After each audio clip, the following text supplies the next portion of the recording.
fast, small, microscopic, and under High gravitational pull. What does that say? under really heavy gravitational pull. So the gravity of Earth is a form of gravity, but is weak compared to the sun. I mean, how big is the sun? That is a very strong gravitational field. So when they wanted to study classical mechanics, they said the three laws are whatever we're studying has to be macroscopic. I gotta see it. So if I'm looking at the physics of electron, that's not classical physics. Number two, it could be moving fast, but the speed has to be at least maximum. The cap has to be 1% the speed of sound. If it moves faster than 1% the speed of light, that's no longer classical physics. So it has to be up to 1% the speed of light. And the third thing is this object that is moving has to be under gravitational field that is weak, which is Earth, something like Earth, 9.81, not stronger than that. But in relativity, I study, so this is now modern physics. Now that was classical physics. In modern physics, I study objects, obviously, that are moving faster than, so that's the opposite of classical physics, faster than 1% of speed of light. Excellent. And in quantum mechanics, I study substance that is small,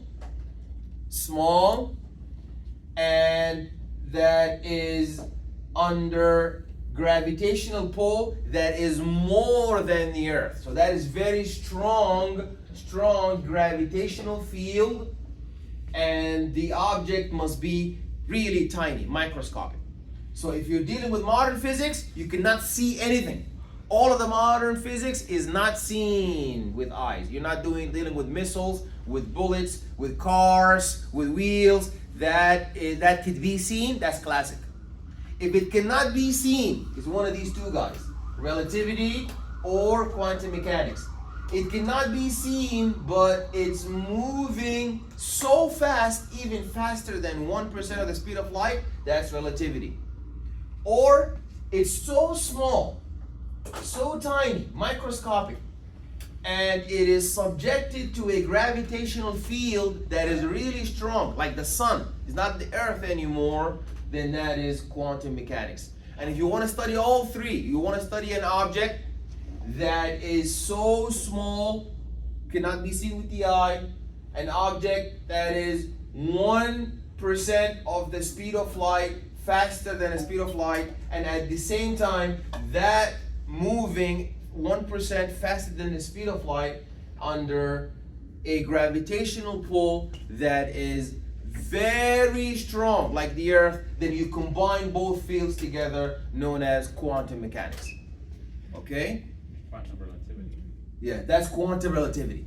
So you combine them together. So as we go in the course, we will see that most of the course is going to be classical physics. As you guys mentioned earlier, we're going to be doing inertia, we're going to be doing the force. So these are the things that you guys heard about: the force, the inertia, the velocity. We're going to be studying kinematics. What is kinematics? Kinematics. What does kinematics mean? You know, cinematics.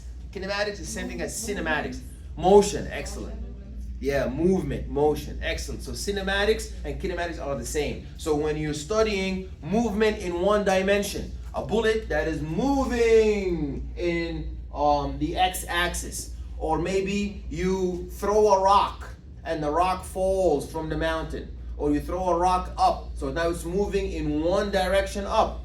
That is one-dimensional kinematics. But if you throw a rock up and to the side, now that's different. So if you have you need to be very familiar with your x-axis, and you need to be very familiar with your y-axis. So if you are on the top of a cliff and you throw to the top a rock, the rock is moving only vertically in the positive direction. So that's the positive side of the y-axis. That's negative side of the y-axis. while this is the negative side of the x-axis, and that is the positive side of the x-axis. So if you throw the rock up, that is one-dimensional in the vertical direction. If you throw it down the rock, that's still one-dimensional. So the laws for that are going to be different than, and let's say you shot a bullet and the bullet is going from the gun in this direction, or you shot the bullet from the gun from this direction to this direction, then that is movement also in one dimension, in the x-axis. But if you throw a rock up like that, and then it goes down like this. So now, this rock, it has cut distance in the x-axis horizontally, and it has cut distance vertically. It went up. So now that is two-dimensional kinematics. That is two-dimensional kinematics. And we're going to talk about that. Also, we are responsible of understanding the difference between precision and accuracy. I mean, we heard these words before. What is precision? What is accuracy? I mean, we all have a rough idea of what is that about. I mean, when we're talking about precision and accuracy, you're talking about what? Repeating the same amount. Like if you're a bullet or something at a target, like the bullseye. So what are we doing when we are trying to apply accuracy and precision to something? What do we apply those to? How close we can be to the perfect answer, I guess. So we apply them to measurements. So we apply the concept of precision and the concept of accuracy to measurements, to data. How precise. I get a weighing scale. I step on it 5 times. So I get 5 different numbers. I want to see how precise they are. Okay? Then I get 5 scales, 5 different scales from Amazon, one from north, one from south, one from east, one from west. And I step on the 4. And now these are 4 different. So if I have one scale, I step on it 5 times. Then I get 5 different scales. 5 different scales. What can I do now? 5 different scales. And I step on the different 5. Is that the same? So I step on 5 times here. It tells me my weight is 100. The second time, 100.1. The third time, 99.9. The fourth time, so on. Here I step on this that says 100. Well, that says 199.9. This one says 98.9. This one says 100.1. So you get what I'm saying. Here I'm using the same scale. I'm stepping on it 5 times. Here I'm using 5 different scales. I'm stepping on each one 1 time. One of those is precision. One of those is accuracy. Who can tell me the difference? But in the end, remember the rule of thumb I tell all my students. If you ever want to tell the difference between 2 things, always begin with the similarities. The similarities will lead you to the differences. When we are doing in our experiment, when we're doing the independent variable versus the dependent variable. Well, what's the difference? Obviously, what's the similarity? Both are variables. It's not like the independent constant and the dependent constant. So both are variable. What does variable mean? It means that they are subjected to increase and decrease. That's why we call them variables, because they can increase and they can decrease. So what's an independent variable? It depends on the independent. Nope. The opposite. Yes. Doesn't depend on anything. Doesn't depend on anything. It's like the time. It's 2024. You wait a couple of months, it's going to be 2020. It's not waiting for you. It is not waiting for you. 2025 is not, 2024 is not waiting for nobody. The sun is going to come out from 6 a.m. to 6 p.m. That's independent. You cannot stop it. You cannot change it.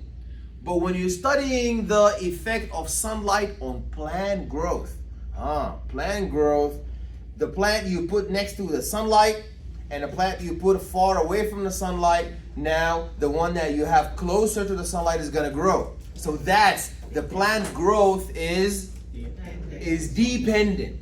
So we usually, what do we study? Do we study the independent variable or do we study the dependent variable? We study the dependent variable. We're trying to figure out the relationship of this dependence. They wanted to find out why are the plants who are next to the sun grow faster and better than the ones who are away. And they put them at different distances and they saw that the ones who get more sunlight, they grow better. So now they want to study this dependence. Why is it that they're not going to study the sun? The sunlight is going to be there. And usually when we want to place our independent variable and dependent variable, who goes where? Where does the independent variable go? The x-axis. Yeah, x-axis, because that's the most basic. That's going. X-axis. Okay? For example, time. Like time. Time is always on the x-axis. 1 hour, 2 hours, 3 hours in the experiment, 4 hours, 5 hours, 6 hours, 7 hours. And then on the y-axis is things. Okay? Remember when we were doing our hemoglobin curve, who was at the x-axis in the hemoglobin curve? The sigmoidal versus, I think one of the exams was to describe your myoglobin. Myoglobin had a hyperbolic chart, a hyperbolic curve, while your Hemoglobin had the sigmoidal. the hemoglobin had a sigmoidal. So, but what does that mean, sigmoidal and hyperbolic? So here, what does the x-axis, what is on the x-axis? Tour. Partial pressure, I think it was oxygen. Excellent. So that, how much the tissue has partial pressure of oxygen. So when you are running, if you compare the partial pressure of oxygen in your legs is going to be really low, but the partial pressure in your abdomen is not going to be low because you don't run with your abdomen. So the partial pressure is going to become lower at your skeletal muscle because you're using that for running. But when you have a meal and you're digesting the meal, then the partial pressure for oxygen is going to be low in your abdomen because your intestinal cells are using oxidative phosphorylation and aerobic respiration to reabsorb this sugar into the blood, to absorb from your digestive system this lipid into the blood, to absorb from your digestive system proteins into the blood. So the partial pressure depends on the tissue. So this is depicting to you low partial pressure when my tissue has really low. Remember I told you can even replace it with concentration. How much oxygen is in my tissue. So if you are near this side, that means the tissue has a lot of oxygen, a little bit of oxygen. If you are closer to this end, You have a lot of oxygen. No. Oh wait. High affinity. you have really low oxygen here. That's one. And as you go here, you increase. So this side has really so much oxygen. What was on the y-axis? The hemoglobin. The hemoglobin what? Oxygen saturation. Excellent. That's how hemoglobin, oxygen, saturation. What does that mean? That means how much oxygen percent does my hemoglobin have. It could also be hemoglobin affinity for oxygen. So what the curve is telling you that at low oxygen saturation in your tissue, hemoglobin is going to also be low in oxygen. Why is that? Why is it when your tissue is low in oxygen, so is your hemoglobin? Because it gave it to the tissue. Because he gave it to him. Excellent. Remember I told you, your dad, you're poor, he's going to be poor because he's going to give you all his money. Same thing with hemoglobin.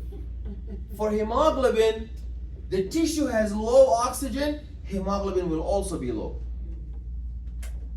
The tissue has a lot of oxygen, hemoglobin will also have a lot of oxygen because it doesn't need to give it to it. But the curve is telling you that it's going to shift right.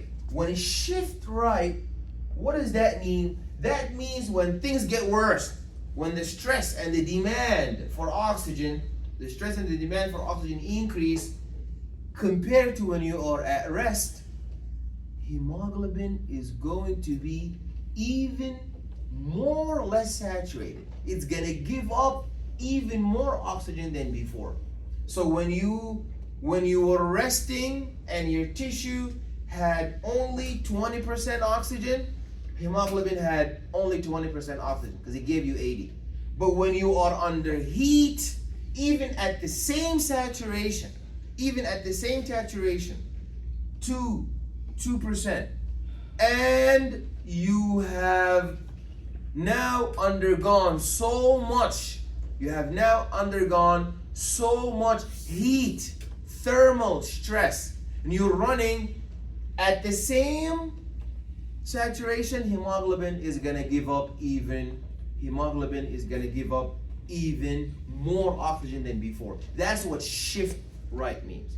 So here we understanding, as we will see in physics, we label the x-axis, we label the y-axis, and we place what we're trying to measure on the y-axis, and what we are not trying to measure, what is independently on the x-axis. So now going to accuracy versus precision. We said when we want to see the difference between independent variable, dependent variable, the fact that both of them are variables, that is what led us to understand which one is independent, which one is dependent. Now let's look at accuracy and precision. How do I tell the difference between accuracy and precision? By first identifying the similarity and that both of them deal with measurement.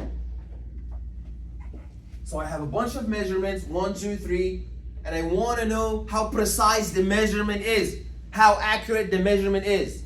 Now, what am I doing then? So what's the difference between precision and accuracy? All guesses are taken. Yes. You try. Just think about it. You see, no right answer, but at the same time, give yourself a chance to think. Don't rush out. Just give yourself a chance. So yeah. Accuracy is how I'm trying to look for another word for How accurate. Yeah, Does it work that way? And then all right, so put it like this. Accuracy is all about, I can just give you examples. So accuracy is like, if I give you directions and I tell you to go here, the directions are accurate, you know what I'm saying? And then precision is more so like, you're very, never mind, bro. I was gonna say accurate is basically how accurate you are, and precision is how precise you are. Yeah, that's all I can Yes. I'm not sure about precision, but isn't accuracy like getting the same thing consistently, like over? No, you're talking about reliability. If I repeat, and validity, you're talking about validity and reliability. For my experiment, if I have a drug, if I want to put it in the market, go through phase 1, phase 2, phase 3. If I repeat the experiment, I have a patient with high blood pressure. I give them 50 milligrams, their blood pressure will drop by 20 millimeters of mercury. I need to do this on a sample of a hypertension patient. I do it on 100 patients. Then I repeat the experiment, do it on another 100 patients, then that is reliability.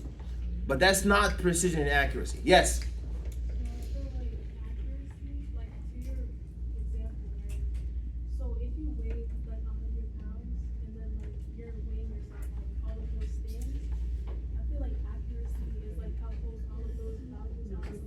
Exactly. You hit the nail in the head.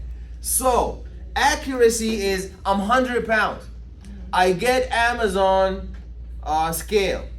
I step on this one, this says I'm 100. The other one says I'm 99.9. The other one says I'm 100.2. The accurate one is the one that says who I really am, which is 100. That's accuracy. Accuracy is how close you are to the real value. How close your measurement is to the real value, or to the correct value. What about precision? Precision, run it back. So precision is exact. No. Exact is accuracy. Bro, Yes. If bro, precision is like Closeness of what? exact. You feel what I'm saying? Like Google that again. Yes. Say it again. What is it? So this, yeah. So look at here. These are measurements. I step on different scales. That's 100. That's a 99.9. Shh. That's 98 point. So these are measurements. So how close I am to the 100, that's accuracy. So the answer, yes. like a definite, like precise would be like a definite number or a definite. That's accuracy. Accuracy is how close, how definite you are to the right answer. Measurement, precision is, yes.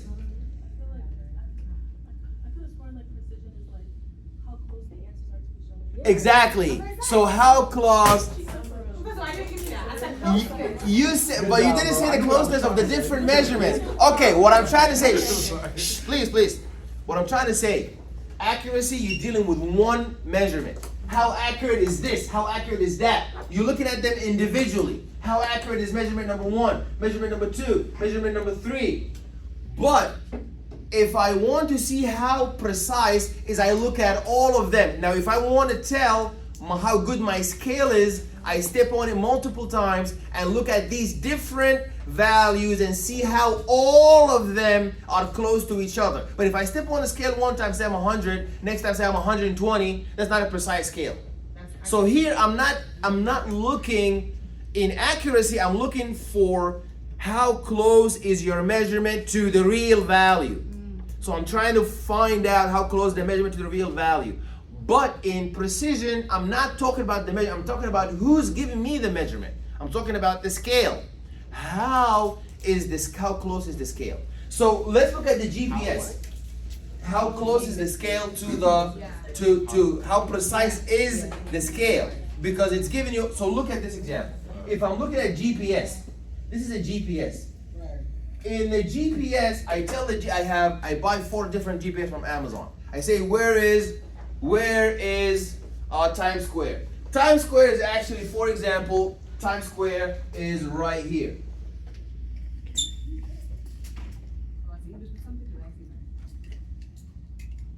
Times Square, let's say Times Square is right here. That's Times Square. If my GPS tells me you're here, if my GPS tells me you're here, that's reading A. And then another reading tells me B. Another reading C. Another reading D. Well, all these readings are closer to the actual target, so they are accurate because they are close to the target. Are they close to each other? They are close to Times Square, that's Times Square, so they are all accurate. It didn't tell me go here. But if I have something like this, one tells me, A tells me that's Times Square, B tells me that's Times Square, C tells me that's Times Square, and D tells me that's Times Square, and Times Square is actually here, then all of them are not accurate because none of them is close to Times Square, and none of them is precise because they're not close to each other. Alright, cool. So here, this one is not accurate, and not precise. Here it's both, is accurate and precise because they're close to the target and close to each other. But if I look at something like that, that's my Times Square.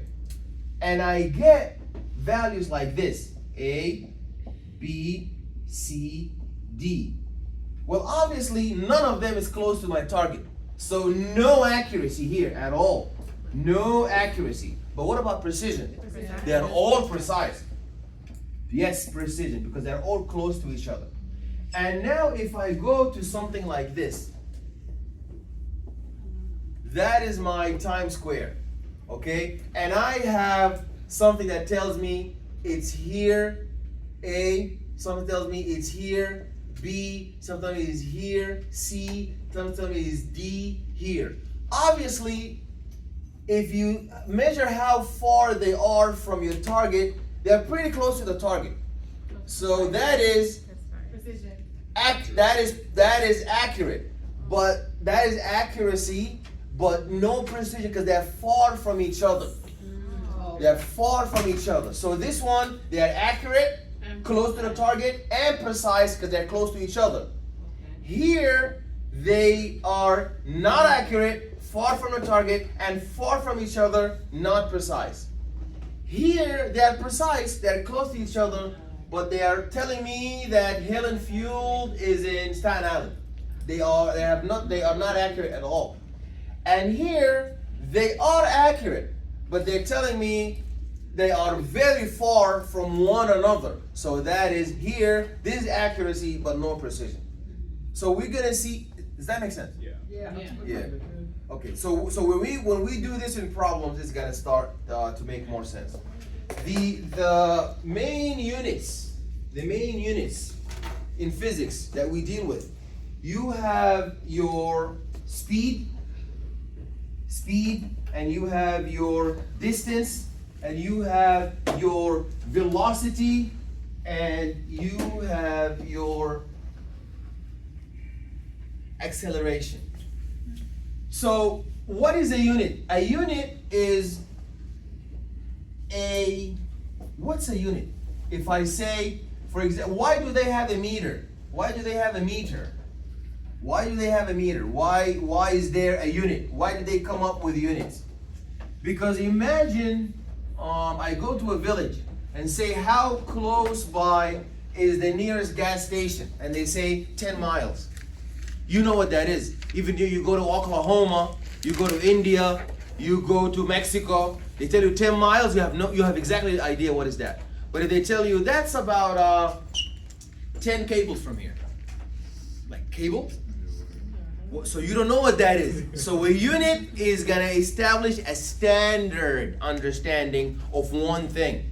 So now no matter where you are in the world, you're gonna use the same measure. A second. Everybody knows what a second is. So that's the basic, your basic units are the second for a time, the meter for a distance, the kilogram for the mass, not weight. What's the difference between weight and mass? Mass is how much matter, how much does your body occupy? How much matter? That's your mass. Is how much space? How much is weight? How much is weight? So mass is how much matter do you occupy? So how many cells? How much matter is that? It weighs how much? But weight is when you multiply the mass by the gravity. So for example, on Earth, my mass is the same as the moon and as the sun. Obviously, I'm gonna melt before I get to the sun, but if we are gonna go to the sun, my mass is gonna be the same. For example, 100 kilogram. But my weight on Earth, because we said the weight equals mass times acceleration, or mass times gravity. Gravity is acceleration. The gravity for Earth is different than the gravity for the moon, is different than the gravity for the sun. But the mass is the same. So if you are an astronaut, you go to the moon, your weight is gonna change, but your mass is the same because the mass is times gravity. So that's very important to know, that weight is mass times gravity, and mass is just how much does your body contain from matter. So if you want to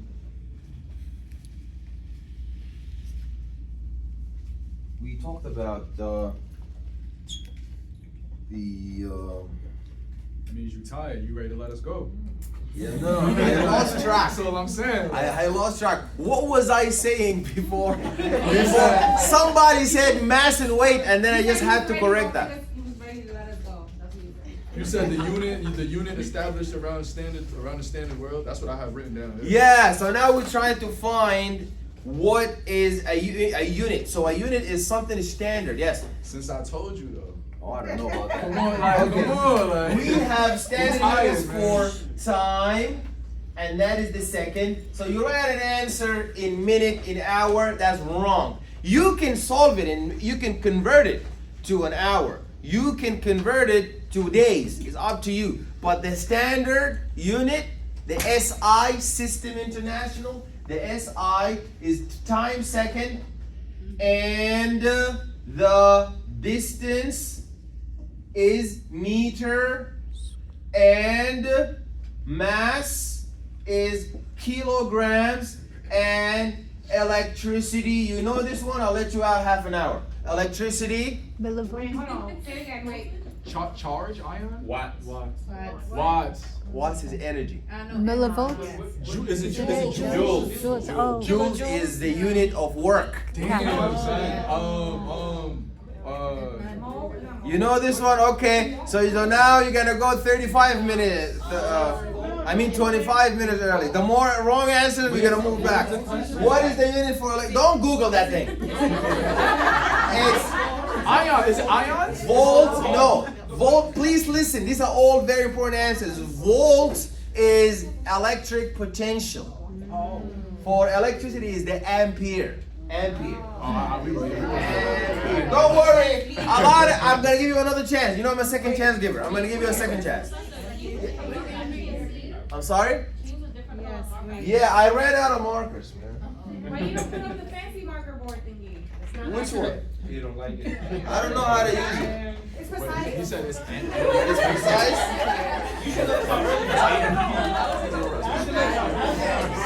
Okay, so guys, electricity. That I'm gonna ask you for that on the exam. What are the standard units for time? That's second. For distance, that's meter. For mass, that's kilogram. For electricity, that's ampere. Okay? You guys, knowledge is more than money. Don't tell me you're tired. I've been lecturing since 8 a.m. in 5 different schools, and I can go on. So take the knowledge. This is priceless. You gotta go home, rest. Just learn, please. Take. Yes. It says distance, and then what is that? Distance is meter. Meter. Mass is kilogram. Electricity is ampere. Time is second. Now we're gonna learn in physics that we have scalars and vectors. We have scalars and vectors. So scalar is Professor, I'm sorry. How you spell that? Ampere? How you spell that? ampere, A-M-P-E-R-E, ampere.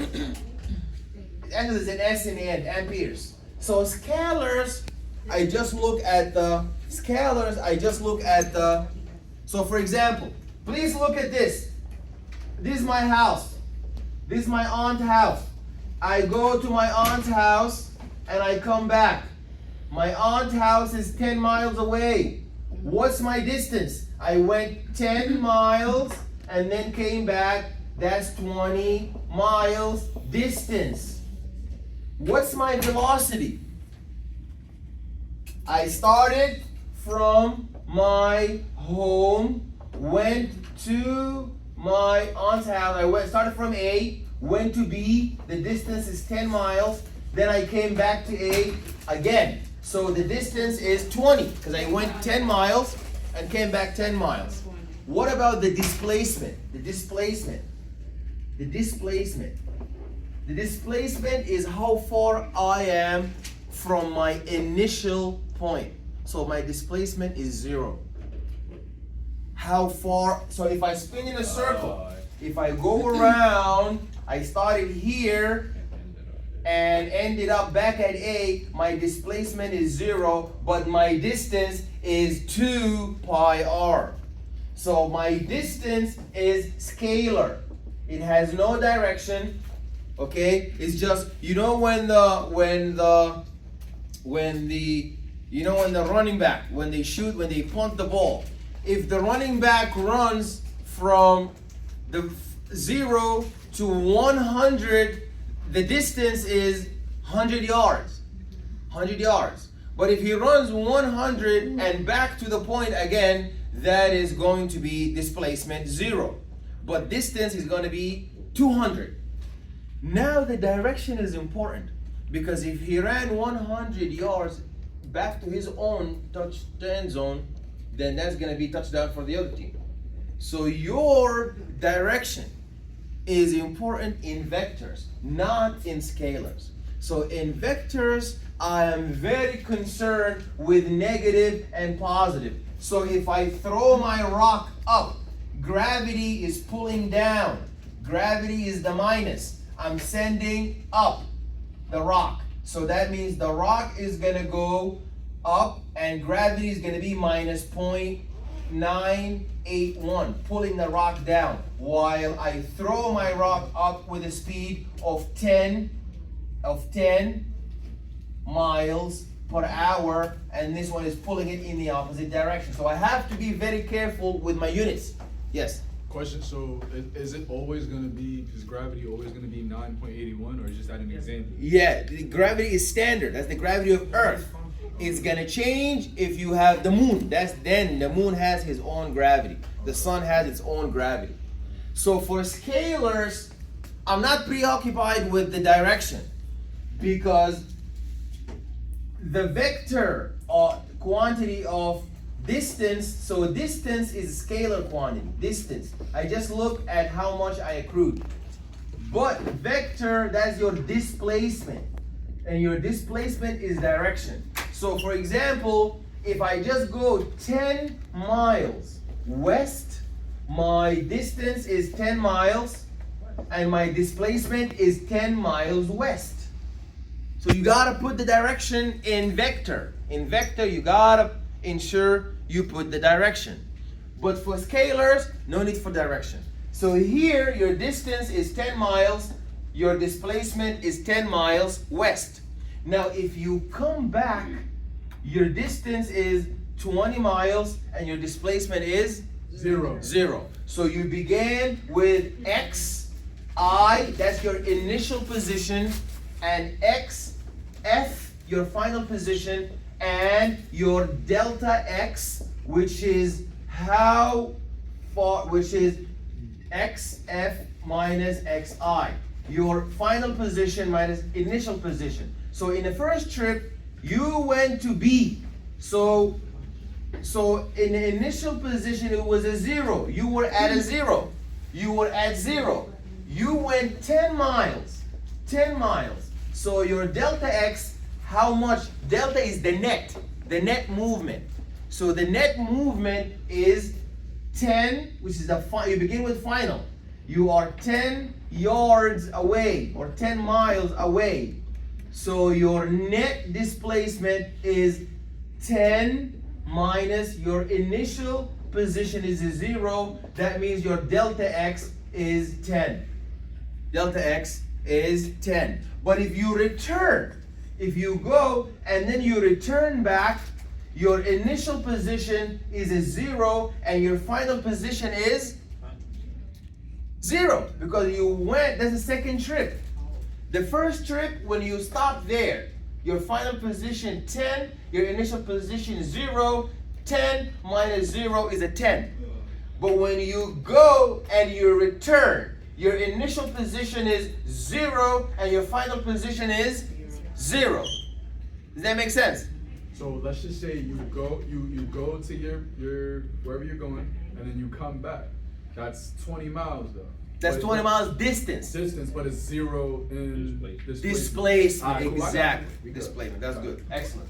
So vectors are preoccupied with signs and preoccupied with directions.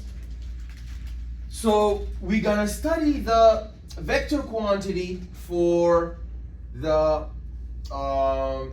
distance and displacement. Also for speed, that is, I'm going 30 miles per hour. Did I mention which direction? No. So if I don't mention which direction, that is speed.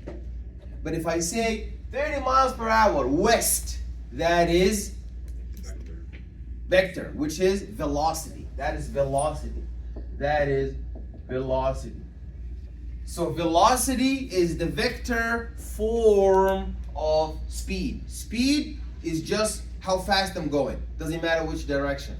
And distance is how far I have gone. It does not matter which direction. And these are known as scalars. Scalars. You gotta know your scalars. They care nothing about your direction, while vectors, they care mostly about your direction. Okay.